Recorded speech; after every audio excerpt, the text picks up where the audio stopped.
Assalamualaikum warahmatullahi wabarakatuh. Saya Bintan Maharani, CKP Angkatan 4 Kabupaten Kediri. Berikut ini aksi nyata modul 1.4 tentang budaya positif. Fasilitator Ibu Selvi Kadirlahati dan pengajar praktik Ibu Ita Yusana.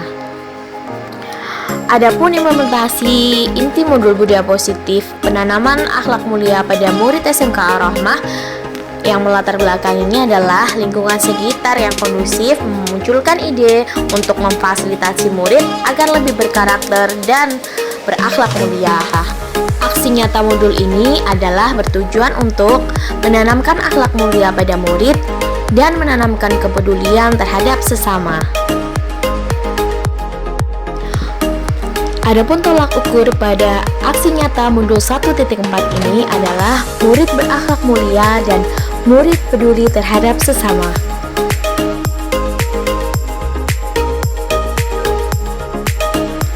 Lini masa tindakan terdiri dari membuat proposal program untuk diajukan kepala sekolah, kemudian membentuk panitia untuk melakukan kolaborasi, sosialisasi, aksi nyata program, refleksi, dan evaluasi program. Dukungan yang dibutuhkan meliputi alat dan bahan yang terdiri dari sarana dan prasarana sekolah, SDM yang meliputi warga sekolah, dan cara mendapatkan dengan melakukan kolaborasi dengan seluruh warga sekolah. Berikut adalah dokumentasi aksi nyata saya untuk modul 1.4 tentang budaya positif yang saya terapkan di sekolah saya. Adapun program yang saya jalankan untuk aksi nyata saya adalah saya berusaha menanamkan motivasi untuk lebih berbuat baik, berakhlak mulia dan peduli dengan sesama dengan melakukan istighosah rutin pada setiap minggunya yang diikuti oleh seluruh warga sekolah, baik dari kalangan Bapak Ibu guru dan murid-murid saya dari kelas 10, 11, dan 12. Muhammad sallallahu alaihi Muhammad sallallahu Muhammad sallallahu alaihi Muhammad sallallahu alaihi Muhammad sallallahu alaihi.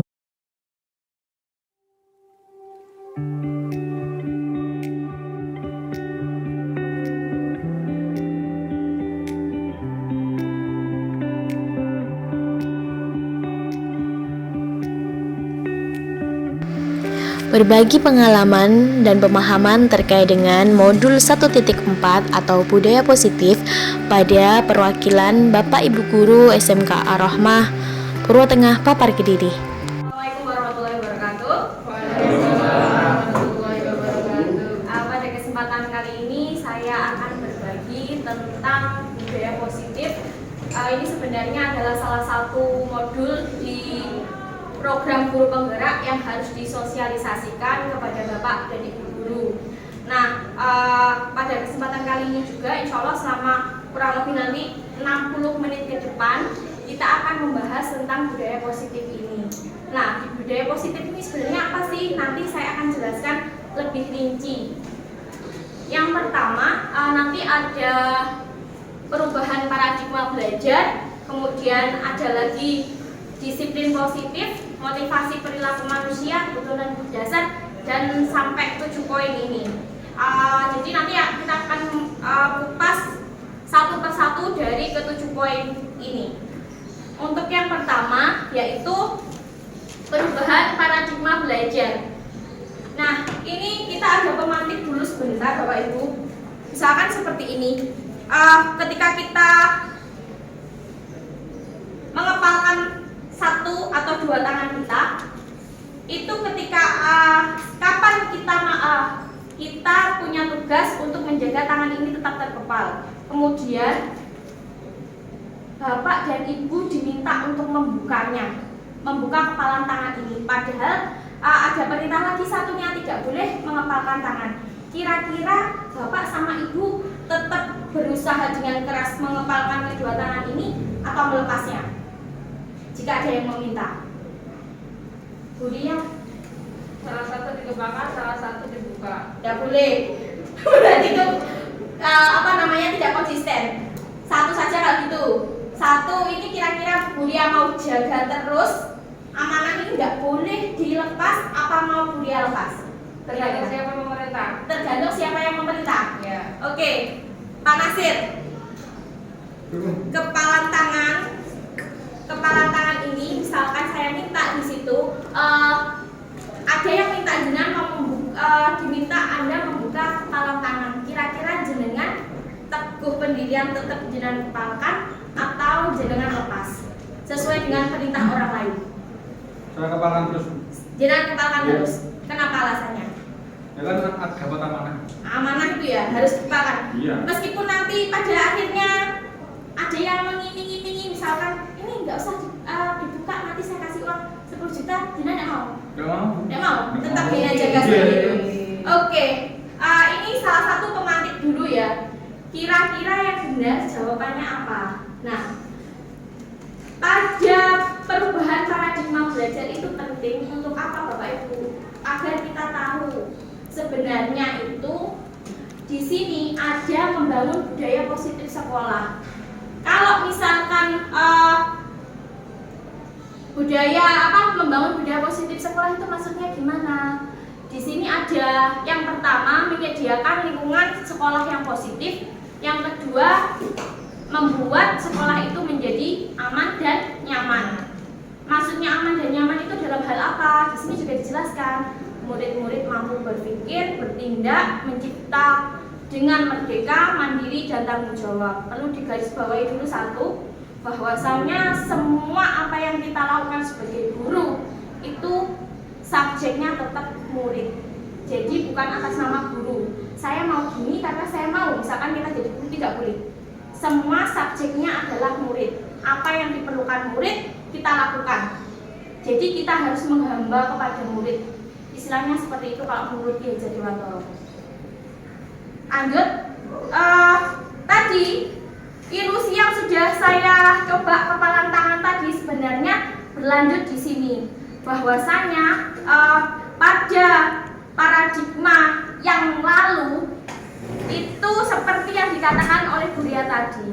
Ketika kita punya kepalan tangan, terus kita lepaskan. Karena kenapa tadi Bu Ria? Tergantung siapa yang memerintah. Itu sudah tidak berlaku pada zaman sekarang. Terus kenapa kok tergantung siapa yang memerintah? Sebenarnya itu siapapun yang memerintah, kalau hati kita tidak mau melepaskan, pasti tidak akan melepaskan. Jadi kita posisikan juga di murid kita. Kok kita ada beberapa wali kelas yang pernah saya minta, Pak, anak ini kalau tidak dipaksa tidak akan jalan. Bu, bagaimana saya bisa memaksa? Saya sudah WA di grup, sudah seperti ini, Bu, sudah ini, tapi tetap saja anak ini tidak mau. Waktu itu saya belum mendapat ilmu ini. Tapi ketika saya sudah mendapatkan ilmu ini, ternyata benar Bapak Ibu, kita tidak bisa memaksa anak. Karena apa yang terjadi pada anak itu adalah kehendak hati mereka. Dan itu tidak boleh dipaksakan kalau menurut filosofi Ki Hajar Dewantara. Jadi kalau misalnya kita mau ngajar, anaknya tidak masuk, nggak usah dipaksa, bukan seperti itu juga. Kita sudah usaha, tapi anaknya tidak ada niat untuk berubah. Ya sudah, memang ternyata teori perubahan paradigma itu seperti itu. Tidak apa ya istilahnya? Tidak ada perubahan yang istilahnya itu datang dari orang lain atau motivasi orang lain, melainkan motivasi dari diri sendiri. Nah, ini perubahan paradigma dulu dan sekarang. Yang pertama, yang di sebelah kiri ada stimulus tentang respon. Ini yang sering kita terapkan zaman dahulu. Bapak, ibu guru kita mungkin yang sudah lama mengajarnya seperti ini, harus diubah cara berpikir atau pola berpikirnya. Yang pertama, realita kebutuhan kita sama. Pada dasarnya kebutuhan siswa itu berbeda antara satu dengan yang lain jika kita lihat ke teori kontrol yang di sebelah kanan. Kalau dulu kita menyamakan bahwa murid itu adalah sebuah lembaran kertas di mana kita bisa nulis apa yang mau kita tulis. Ternyata kita salah. Murid itu sudah punya catatannya, tinggal kita tebalkan saja catatan itu. Salahnya kita mau buat warna hijau di murid, kita buat warna kuning, terserah kita, itu salah. Kita tidak boleh seperti itu karena mereka punya bawaan masing-masing. Kedua, semua orang melihat hal yang sama. Ini yang dulu. Kalau yang sekarang, setiap orang memiliki gambaran yang berbeda. Jadi bisa jadi ketika mereka tidak masuk sekolah karena bolos, jangan kita salahkan dulu. Kita coba cari, istilahnya apa ya, alasannya kenapa bolos. Oh, bisa jadi anak ini bolos karena kemarin atau semalam nunggu ibunya di rumah sakit. Kita tidak boleh menyamakan rata. Kalau misalkan ada anak yang bolos, kamu nakal, kamu bolos, itu tidak boleh. Kita cari tahu dulu apa istilahnya, alasan mereka kenapa. Kalau dulu tidak. Nah, yang namanya bolos itu pasti nakal. Nah, sekarang kita sudah berganti ke setiap orang memiliki gambaran yang berbeda. Kita mencoba mengubah orang lain agar berpandangan sama dengan kita, itu dulu. Terutama orang dewasa, orang yang tua, mereka selalu berpikir karena mereka sudah tua, mereka sudah dewasa, mereka berpikir mereka benar. Contoh sendiri saya, kadang saya tidak menerima masukan dari murid. Karena kenapa? Halah, cah lagi lain keinginan kok marahin gini. Itu salahnya kita. Harusnya kayak gitu. Mereka pengennya seperti apa, kita tampung. Karena di sini ada, kita berusaha memahami paradigma orang lain tentang dunia. Ini tentang perubahan paradigma belajar, hampir sama ya ke bawahnya itu. Jadi sebagai guru di abad 2001 di apa ini 4.1 apa 0 ini ya, ini kita sudah beralih ke sini. Kalau misalkan kita mendapat pelajaran dari bapak ibu guru kita yang saklek, sekarang kita tidak boleh. Bahkan sebenarnya menghukum anak yang sering kita masih lakukan jalan jongkok itu sudah tidak diperbolehkan. Ya, karena sudah mereka dilindungi oleh Komnas HAM. Ada undang-undangnya, mulai tahun berapa kemarin, beberapa tahun yang lalu sudah terbit juga, hukuman fisik itu tidak boleh. Tapi nanti akan dibahas ada di subbab hampir akhir nanti tentang teori hukum juga. Itu diperbolehkan kalau benar-benar terpaksa tidak ada jalan lain. Seperti itu. Dari sebenarnya sharing ya, bukan penjelasan. Mungkin Bapak Ibu guru ada yang ingin ditanyakan terkait dengan ini yang masih awal, paradigma perubahan belajar. Tidak ada? Lanjut, belum. Nah, yang kedua ini tentang disiplin positif Bapak Ibu. Jadi ini juga sering salah kaprahnya kita mengartikan disiplin itu apa. Kalau di kita biasanya disiplin itu kita sering sebut atau menghubungkan dengan sesuatu yang dilakukan seseorang pada orang lain untuk mendapatkan kepatuhan. Nek kamu tidak patuh sama gurunya, berarti kalau kamu tidak patuh pada peraturan, berarti kamu anak yang tidak disiplin. Sebenarnya itu salah besar. Kalau di Merdeka Belajar yang sudah digadang-gadang oleh Bapak Menteri Kemendikbudristek dalam hal ini, sebentar. Saatnya jam ke-6 dimulai. It's time to begin the 6th lesson. Bapak Nadiem Makarim itu beliau sudah kembali menerapkan dari filosofinya Bapak Kiai Hajar Dewantara, ada Merdeka Belajar di situ. Karena tahun 2022 nanti pada akhirnya kita akan melaksanakan kurikulum prototipe gitu, di mana kita diberikan kebebasan memilih mata pelajaran apa yang sesuai dengan lingkungan sekolah kita. Kalau sekolahnya di pelosok, adanya alat prakteknya, misalkan kalau di TKJ hanya bongkar pasang PC saja, ya itu yang dilakukan. Tidak bisa disamakan dengan anak-anak yang berada di kota-kota besar. Misalkan Buria pernah dulu tinggal di Yogyakarta, pasti berbeda SD-nya di sini sama di sana. Iya kan Buria? Nah itu sebenarnya kalau kita, Bapak Menteri sudah memfasilitasi kita tidak diperkenankan menggunakan kurikulum yang sama dikarenakan itu ada kesenjangan sosial yang sangat tinggi antara orang atau anak-anak yang hidup di desa dan di kota. 2022 nanti tidak akan ada jurusan lagi, jadi semua sama. Misalkan teknik otomotif, nanti namanya tetap teknik otomotif, semua dapat pelajarannya sama. Ada yang namanya mata pelajaran pilihan di situ. Anak-anak boleh memilih, bebas memilih sesuai dengan apa yang dicita-citakan Bapak Menteri Merdeka Belajar. Mau milih pelajarannya siapa? Oh, Bu Rian Cantik itu ngajar seperti kita kalau di kuliah kan ada mata kuliah pilihan. Itu kita bisa masuk ke situ tahun 2022 nanti. Tapi masih direncanakan. Insya Allah sekitar Juli nanti ya, kalau sekolah kita sudah siap, kita nanti akan ada kurikulum prototipe itu. Jadi yang dimaksud disiplin positif kalau sering kita yang ada di sekolah itu biasanya kepatuhan pada siapa? Kepatuhan pada peraturan sekolah, Bapak Ibu guru. Nah, tapi di sini tidak. Yang dimaksud disiplin positif itu adalah ini, menanamkan motivasi pada murid untuk menjadi orang yang mereka inginkan dan menghargai diri sendiri. Jadi lebih condong bertanggung jawab terhadap diri sendiri. Kalau sudah bertanggung jawab terhadap diri sendiri, mereka jadi sadar, oh kalau saya telat, pasti nanti saya namanya tidak disiplin karena saya tidak menghargai diri saya sendiri. Otomatis saya juga tidak menghargai orang lain. Jadi misconception atau salah pahamnya disiplin yang ada di negara kita itu seperti ini, dan sekarang sudah mulai diluruskan bahwasanya disiplin itu tidak melulu soal peraturan yang harus ditaati, tapi melainkan pada kesadaran diri untuk lebih bertanggung jawab, sehingga nanti bisa tercipta budaya positif atau disiplin positif ini.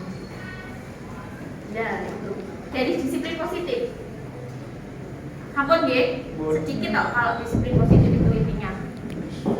Nah, yang selanjutnya ada disiplin ada keyakinan kelas. Jadi keyakinan kelas ini sebenarnya dibuat oleh guru mapel masing-masing dalam setiap kelas. Mengapa perlu ada keyakinan kelas? Kenapa tidak peraturan? Kalau keyakinan kelas itu diyakini atau disetujui berdasarkan musyawarah dengan teman-teman yang lain. Contohnya bagaimana keyakinan kelas itu? Nah, ini yang saya coba tadi dijabarkan di sini. Keyakinan kelas bersifat abstrak daripada peraturan yang dirinci. Keyakinan kelas berupa pernyataan-pernyataan universal. Contohnya seperti ini. Kalau kita masuk kelas, biasanya saya dulu sebelum saya tahu apa itu artinya keyakinan kelas, saya sering bilang ke anak-anak, jaluke kelas itu piye? Kalau misalkan ada tugas dari Bu Bintang, berapa persen ketuntasan tugas ini? Misalkan 80% nanti bisa ikut pas Bu, itu dari anak-anak sendiri. Jadi yang dimaksud keyakinan kelas itu bagaimana kita bisa mengelola dan berkomunikasi dengan anak, membuat daftar keyakinan.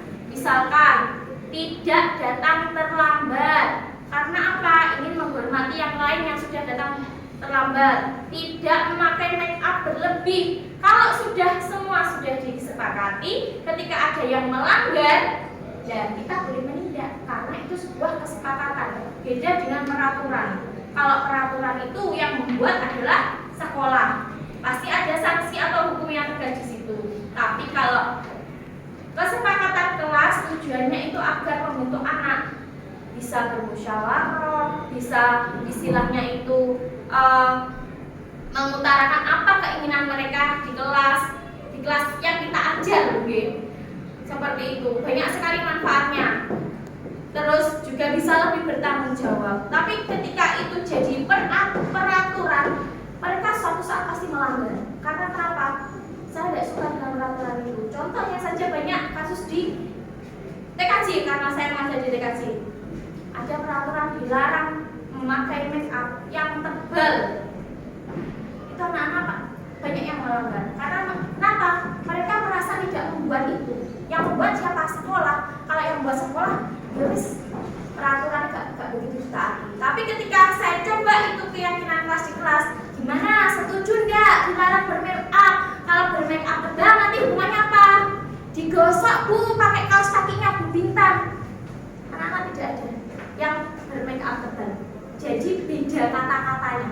Keyakinan kelas dan peraturan kelas, peraturan sekolah. Seperti itu Bapak Ibu untuk keyakinan kelas. Jadi sini lagi. Oh ya, silakan Bu Lia. Terima kasih. Tentang keyakinan kelas. Ya. Itu kesepakatan antara guru pengajar atau Ya. kesepakatan siswa dengan wali kelas. Kalau misalnya kita membuat keyakinan kelas, tentunya tiap kelas akan mempunyai peraturan yang berbeda, keyakinan yang berbeda. Ya. Kalau kita terapkan keyakinan kelas. Kemudian kalau kita terapkan keyakinan kelas, apakah masih diperlukan peraturan dari sekolah? Oh iya. Terima kasih Bu Lia untuk pertanyaannya. Jadi untuk keyakinan kelas ini sebenarnya dilakukan per guru mapel yang mengajar di kelas itu. Karena kenapa? Biasanya keyakinan antara guru satu dengan guru yang lain itu beda. Contoh, ada Bapak A yang telat 5 menit saja ketika tidak masuk kelas langsung dibom, misalnya seperti itu.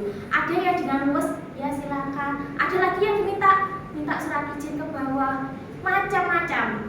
Dan itu tidak bisa mengcover. Mungkin guru A tidak terima dengan keyakinan kelas guru B, guru C, guru D, makanya diberi kelonggaran per mapel agar lebih dekat dengan anak. Dan anak juga secara otomatis menyukai pelajaran yang akan kita sampaikan. Karena oh ini loh Bu Lia asik peraturan kelasnya, boleh makan di dalam kelas misalkan. Tidak masalah, itu kan kesepakatan kelas, keyakinan kelas yang setelah disepakati. Boleh membunyikan musik. Contoh kalau di TKJ juga gitu. Kalau pelajaran saya los mau musik kan, yang penting tetap telinganya mendengar, tangannya menulis. Kalau ada praktek dia praktek.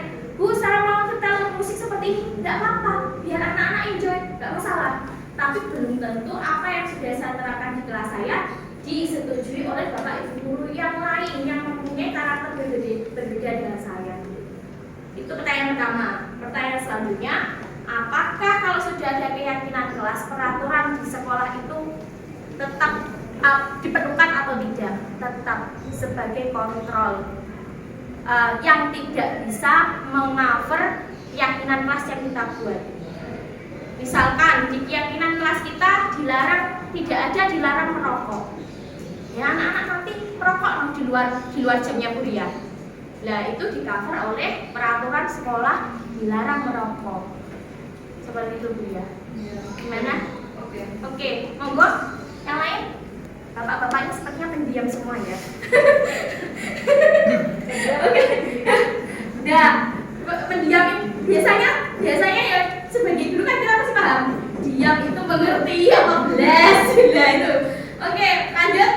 Di sini ada pemenuhan kebutuhan dasar. Ini sebenarnya pemenuhan kebutuhan dasar itu manusia ya, tapi karena kita di instansi atau di dunia pendidikan, kita terapkan di dunia pendidikan juga. Yang pertama ada cinta dan kasih sayang, kebutuhan untuk diterima. Kebutuhan untuk diterima itu seperti apa Bu? Ya, ini kebutuhan untuk mencintai dan memiliki meliputi kebutuhan akan hubungan dan koneksi. Nah ini. Jadi kalau misalkan Bapak Ibu berada di kelas, jangan sampai ada yang satu karena mereka itu tidur di kelas jenengan jadi sebel sama anak itu. Justru cinta kita harus universal untuk mereka semua, biar mereka paham kalau mereka itu loh disayang sama gurunya. Sekedar sarapan apa sih mau? Sekedar seperti itu saja mereka sudah merasa diperhatikan. Kalau pengawas dulu namanya Bapak Warno, pengawas SMK, gini loh, diginikan saja itu sudah merasa diperhatikan sama Bapak Ibu gurunya. Tapi ya jangan cicip-cipi gitu sih itu enggak, maksudnya ya dipegang seperti ini. Kalau laki-laki sama laki-laki, perempuan sama perempuan itu mereka merasa disayang. Nah, itu juga termasuk kebutuhan dasar yang harus dipenuhi. Ketika mereka sudah merasa disayang, dicintai oleh gurunya, secara otomatis mereka akan senang menerima pelajaran karena merasa, oh, guruku seneng ya karena aku ya cinta ya sama saya. Maksudnya cinta bukan antara lawan jenis loh ya. Soalnya dulu saya mengajar juga waktu masih perawan, masanya saya masih ingat Mas Win itu murid saya. Ya, Mas ya. Dulu Mas Win murid saya, murid angkatan pertama saya dulu. Banyak misalnya ada yang kirim surat, bukan maksudnya cinta antara lawan jenis, tidak. Maksudnya ya antara bapak dan ibu lah, ibu kepada anak seperti itu. Itu untuk cinta dan kasih sayang. Kemudian yang kedua ada penguasaan. Penguasaan di sini adalah pengakuan mereka bisa melakukan sesuatu. Contoh, dengan ada tugas. Ketika panjenengan memberikan tugas di situ, dikumpulkan. Tapi habis itu tidak jenengan apa-apakan di situ. Tidak jenengan kasih apa-apa, jenengan kembalikan, hanya jenengan kasih sama itu. Mereka pasti kecewa. Kalau gitu ditambali dua-dua, misalnya dua-dua. Bu, kok tidak ada nilainya Bu? Mereka lebih senang kalau ada komentarnya. Bagus ya tulisannya, tulisanmu bagus, rapi. Maaf ini tulisanmu kurang paham, lain kali loh. Mereka merasa diperhatikan di komentar seperti itu. Apakah Bapak Ibu Guru sudah pernah? Pernah. Ya, tuh. Alhamdulillah kalau sudah pernah. Biasanya hanya di thread gitu. Biasanya ada 100, misalkan 100 di situ. Tolong jenengan komentari, pertahankan yang seperti ini, belajar yang lagi, dikasih situ, syukur-syukur di amplop dikasih 10.000. Itu pasti senang anak-anak ya. Nah, apa bukti mereka bisa menguasai sesuatu? Karena pada dasarnya kebutuhan manusia itu yaitu merasa dirinya senang ketika mereka bisa menguasai sesuatu. Bukan murid saja, Bapak Ibu Guru juga sebagai manusia. Kecuali Bapak Ibu Gurunya bidadari ya. Gitu. Itu ya.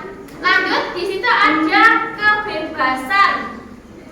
Nah, ini saya contohkan di sini. Joni merasa bosan dengan strategi pembelajaran guru di kelas. Ada anak yang mulai bosan ketika pelajaran Bapak dan Ibu Guru di kelas. Bosan aku pelajaran Pak ini. Bendino ngomong bahasa Jawa, gak tahu bahasa Inggris, gak tahu bahasa Indonesia. Tugas, ditinggal ngopi. Ya, misalkan seperti itu. Nah, di sini sebenarnya anak-anak berhak berkata seperti itu. Tinggal sebagai guru, bagaimana kita bisa memenuhi kebutuhan itu, kebutuhan anak akan kebebasan. Berikanlah mereka hak mereka apa? Ya, strategi pembelajaran yang tepat. Mungkin kalau hari ini nulis, besok membaca, besok biar tidak bosan dan tidak jenuh. Intinya seperti itu. Kalau di kebebasan, mereka juga misalkan hari ini kita ada subbab A sampai Z, mau yang mana dulu? Biarkan mereka pilih. Oh, saya mau Z. Lah padahal A dulu nih, kok Z? Nah, aku nak Z, aneh gak iso. Ya sudah, Bu, A saja. Yang penting kan kita sudah tawarkan. Toh kalau misalkan kembali ke A, ya memang kan urutannya A dulu baru Z. Misalkan seperti itu. Kita memberikan kebebasan mereka untuk memilih. Besok, misalkan jadi ibu ya, besok mau menu apa? Anaknya tanya itu. Besok mau makan apa? Oh, tempe goreng. Kebetulan anak saya sukanya tempe goreng. Tempe goreng saja Bu. Tadi ini duit penataan saya udah nah, misalkan seperti itu coba anak-anak itu ditanya pengennya seperti apa.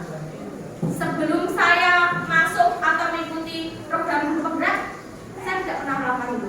Ya udah, saya mau ngajar, sepenting kewajiban selesai, sudah. Kadang ada games, kadang juga saya tinggal seperti ini. Saya tidak pernah memikirkan anak, tapi di sini ternyata saya belajar. Oh iya, sebenarnya itu subjeknya adalah murid bukan kita. Kita yang mengikuti murid, bukan murid yang mengikuti kita. Intinya seperti itu, Bapak Ibu. Dari sini, tadi ada yang ditanyakan? Tidak. Selanjutnya masih banyak. Lanjut, kesenangan. Kesenangan ini juga sama. Mereka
Nah, ngono Pak.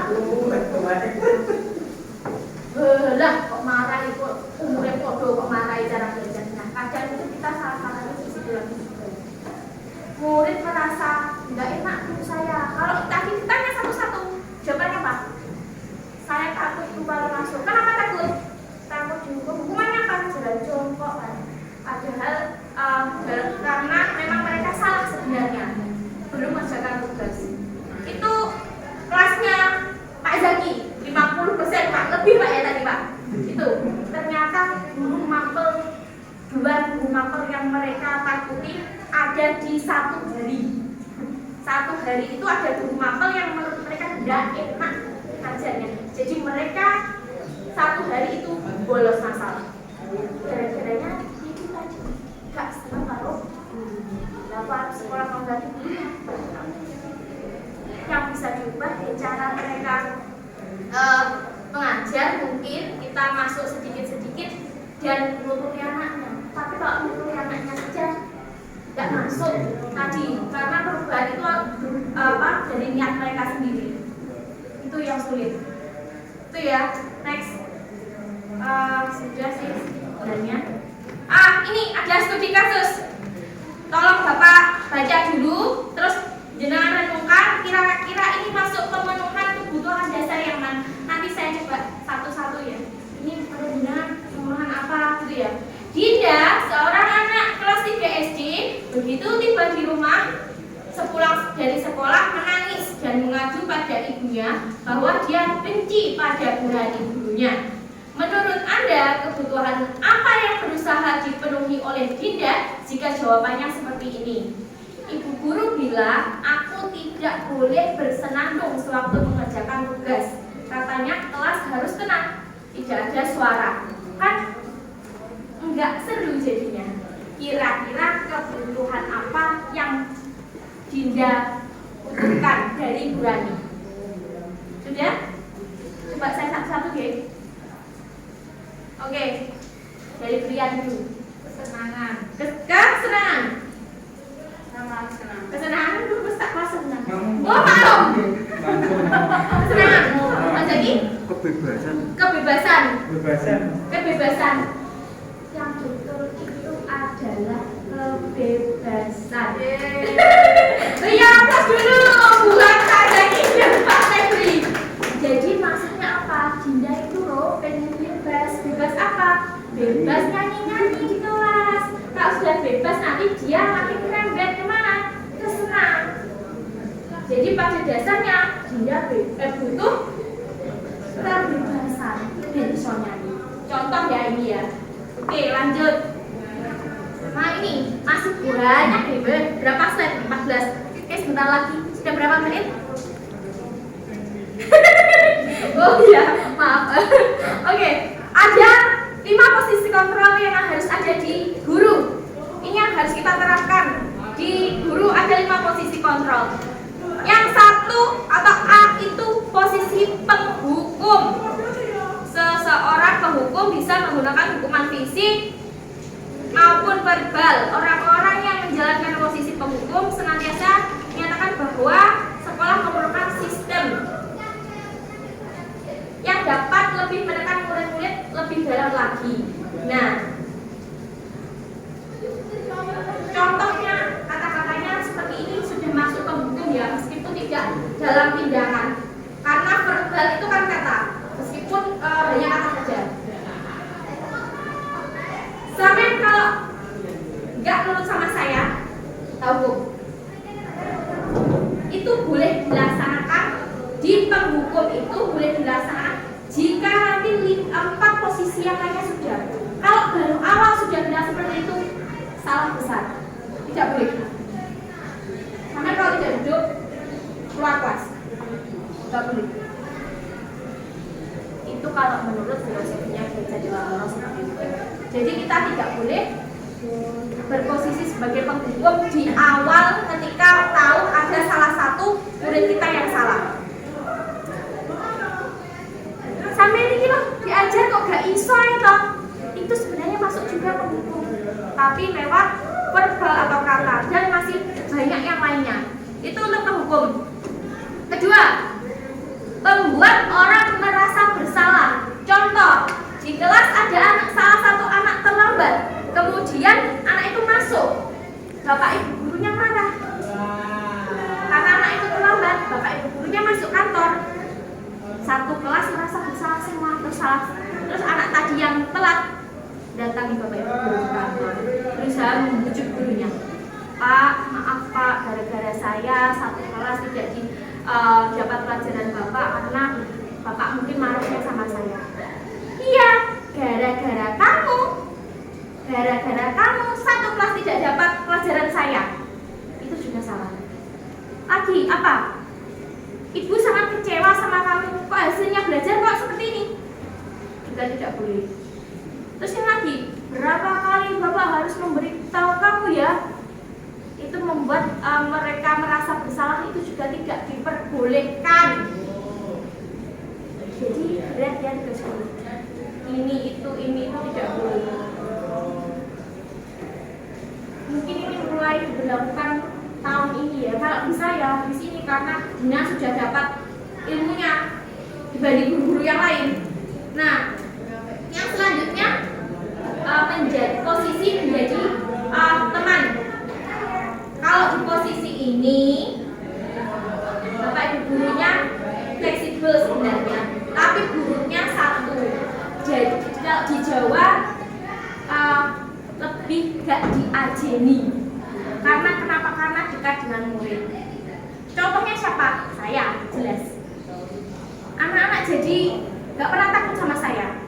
Karena kenapa? Mereka merasa, oh Bu Bintang loh, kayak dijak ngobrol enak. Dan dari dijak ngobrol enak itu mereka merasa tidak pernah takut sama saya. Sebenarnya itu malah salah. Justru kalau misalkan mau memposisikan sebagai teman harus ada apa ya istilahnya, tetap ada batas antara murid sama guru biar anak-anak nggak melunjak. Tapi saya sudah terlanjur. Ini mau saya cut di kelas 10, saya tidak mau terlalu dekat dengan anak. Takutnya ini nanti, ya ini. Ayo, ini tidak halah ya itu pokoknya seperti itu ya. Itu posisi sebagai teman. Yang keempat yaitu pemantau. CCTV berarti ya. Bapak ibu yang selalu melihat anaknya seperti itu. Laporan Rob. Kamu tadi kayaknya saya lihat habis cangkruk di sana, ngopi sama kedul-kedul. Nah, itu pemantau karena beliau sudah mengamati. Nah ini misalnya, tadi kamu apain saja, misalnya seperti itu. Sebenarnya beliau sudah tahu jawabannya, tapi beliau juga hanya mengorek siswa tersebut. Oh, pengen ngerti saja jawabannya nanti jujur atau tidak. Semakin ke kanan dari 5 posisi kontrol itu semakin diperbolehkan. Jadi kalau tadi ada yang pertama penghukum, yang pertama tadi apa nih? Ya penghukum, terus membuat orang merasa bersalah, teman, semakin kesini sebenarnya semakin diperbolehkan. Ya seperti ini. Kira-kira kalau kamu salah sudah tahu konsekuensinya apa? Kalau merokok pakai seragam, kira-kira sudah tahu atau belum? Sudah. Apa? Misalkan mereka bapak ibu sebenarnya sudah tahu itu, tapi coba menggali dari siswa. Diperbolehkan ini ya. Terus yang terakhir ada ini yang paling bagus, bisa menerapkan sebagai manajer. Manajer itu berarti apa ya? Mentor. Jadi menjembatani juga antara murid dan guru. Misalkan ada yang berselisih paham atau gimana, caranya gimana? Misalkan tadi membuat keyakinan kelas tadi. Terus ada juga kamu percaya nggak? Kamu meyakini nggak sih seperti itu? Misalkan anak itu tidak, istilahnya apa ya? Tidak atau melanggar keyakinan kelas, misalkan kata-katanya seperti itu ya. Kamu meyakininya, jadi lebih tidak seperti saya seperti ini. Ya agak lemah bicaranya kalau manajer itu tidak diperbolehkan. Kamu yakin nggak? Ya itu tidak boleh. Jadi apakah kamu meyakininya? Bicaranya harus luas. Tidak boleh seperti saya seperti ini, tidak boleh. Ya tidak boleh. Jika kamu melakukan ini kira-kira nanti, jadi bahasanya harus bagus, tidak boleh mentah-mentah karena dia sudah salah, jadi bawaannya emosi, misalkan seperti itu tidak boleh, harus tetap slow. Bahasanya Mario Teguh. Ya betul. Ya, itu bahasa manajer itu seperti itu.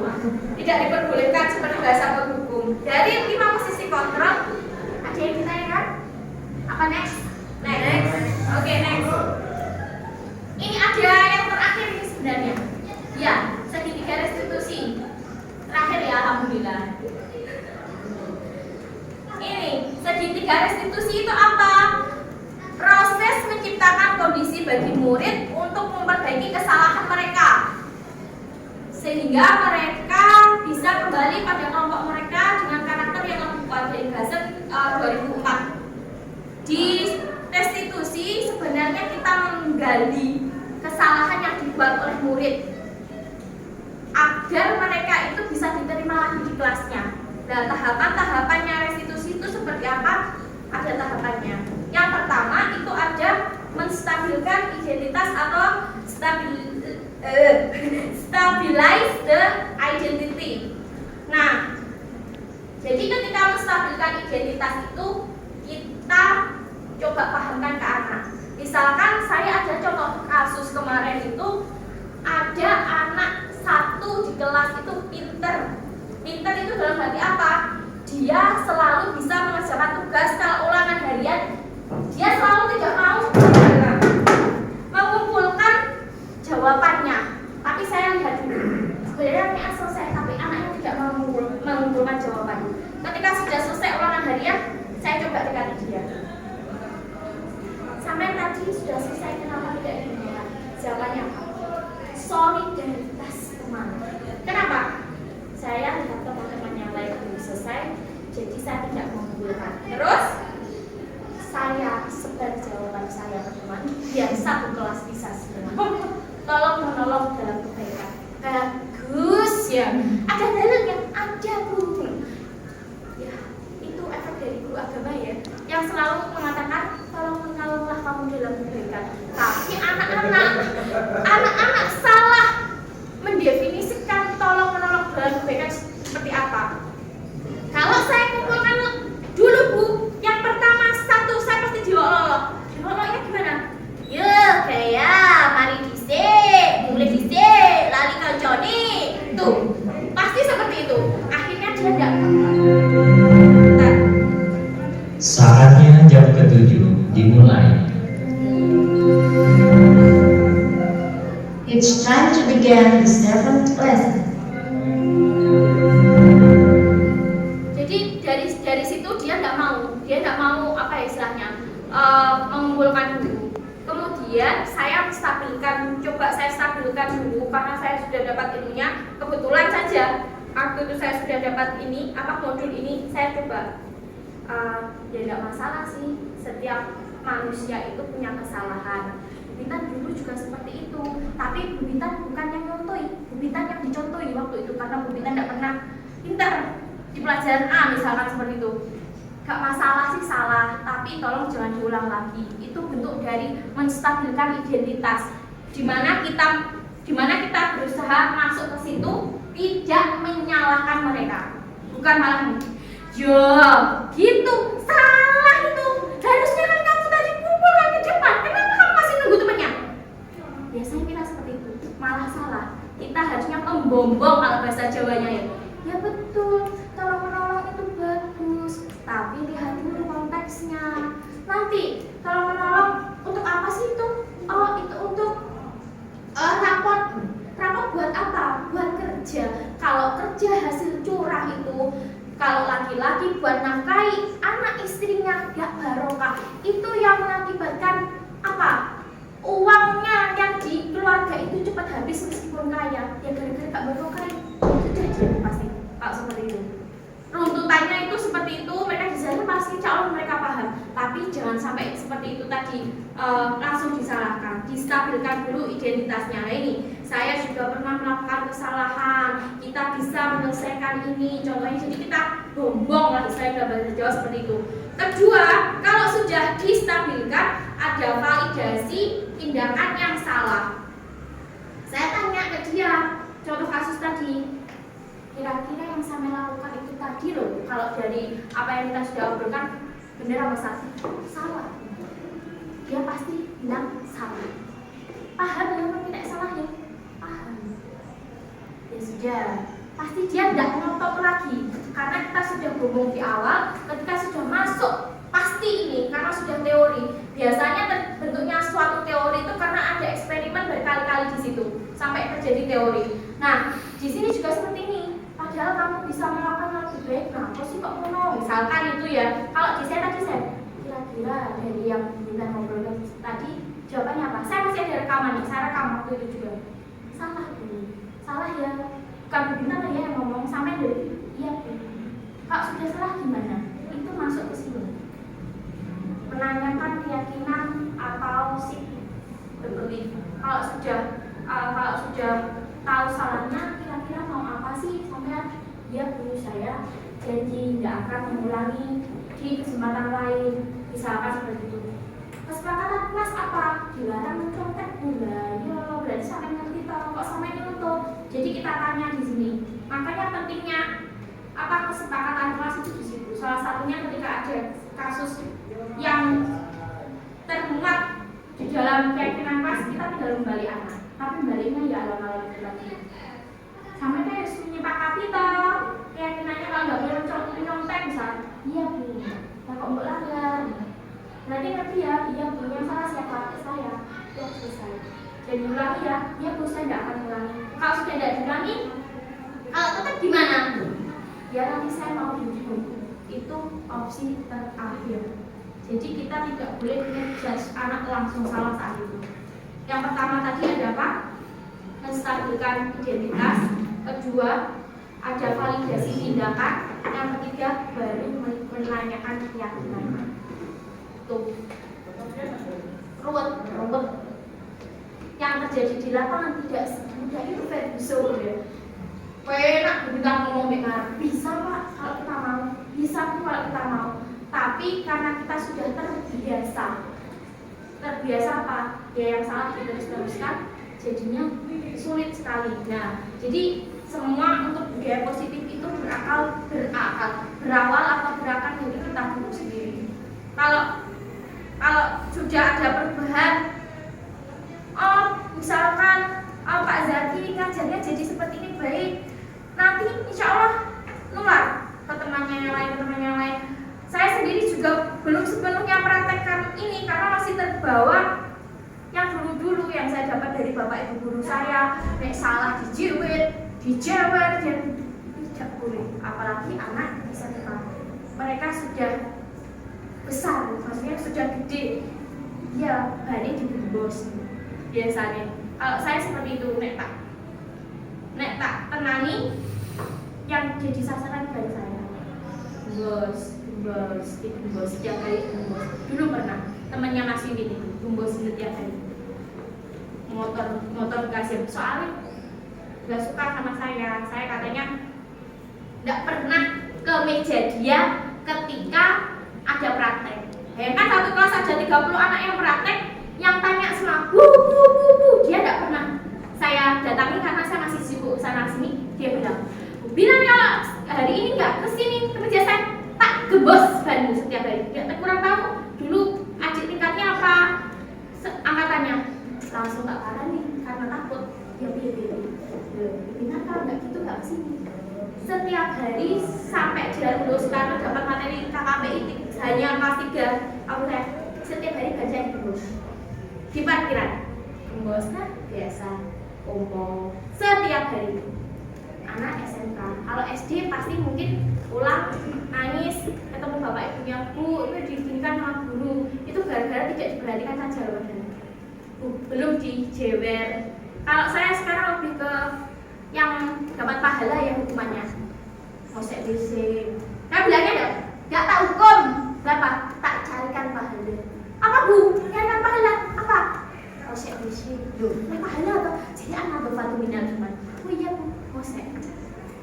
Kalau saya jarang, tapi akhir-akhir kalau misalkan ada yang cowok itu mending saya suruh nyapu biar dia juga dapat pahala pak.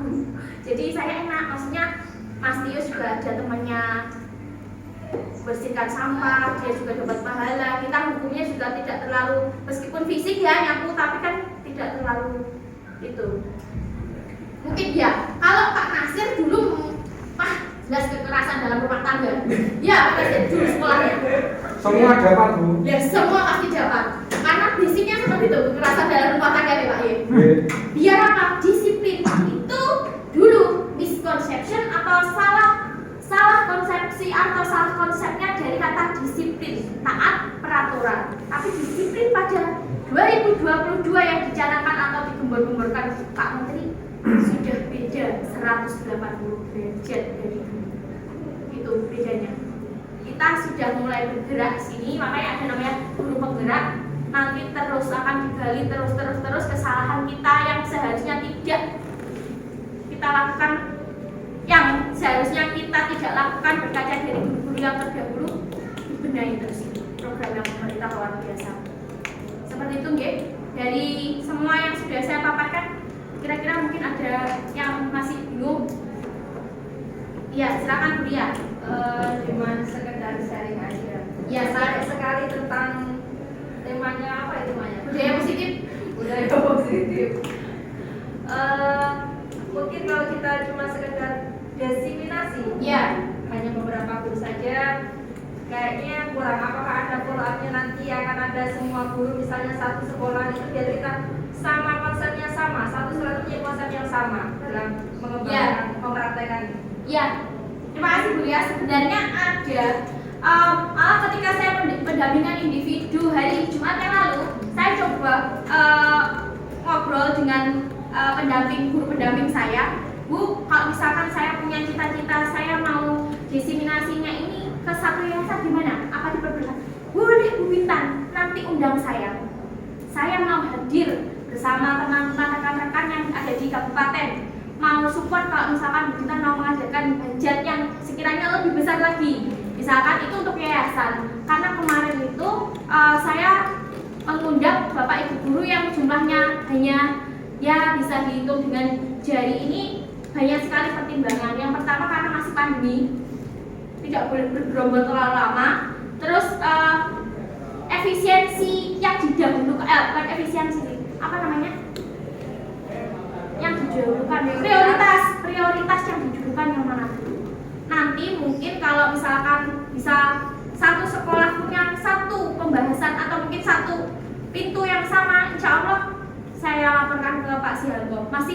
Saya juga pendidikannya masih 3 bulan, kurang, kan saya pendidikan 9 bulan, berarti masih seperti mengandung lewat. Berarti kurang 7 bulan lagi, masih banyak lagi teori-teori yang dikupas yang sebelumnya saya juga zonk ya, tidak tahu sama sekali. Jadi saya pemikirannya sekarang sudah luar biasa ganti. Tinggal saya menerapkan dan dapat dukungan dari teman-teman yang lain seperti apa. Kalau saya cuma yang berubah betul, kalau yang berubahnya sedikit kan percuma. Harusnya satu untak tuh ya. Nah mungkin saya bisa matur ke Pak Si, misalkan atau mungkin dibuat 2 sesi atau gimana nanti atur. Karena apa istilahnya keterbatasan waktu kemarin hanya di ACC yang diprioritaskan terlebih dahulu seperti itu ya. Terima kasih. Sampun ya? Dari bapak-bapak? Sudah. Sampun. Oke.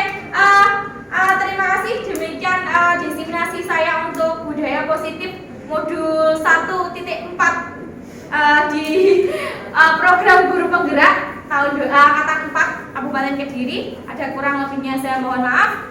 Saya akhiri. Wassalamualaikum warahmatullahi wabarakatuh.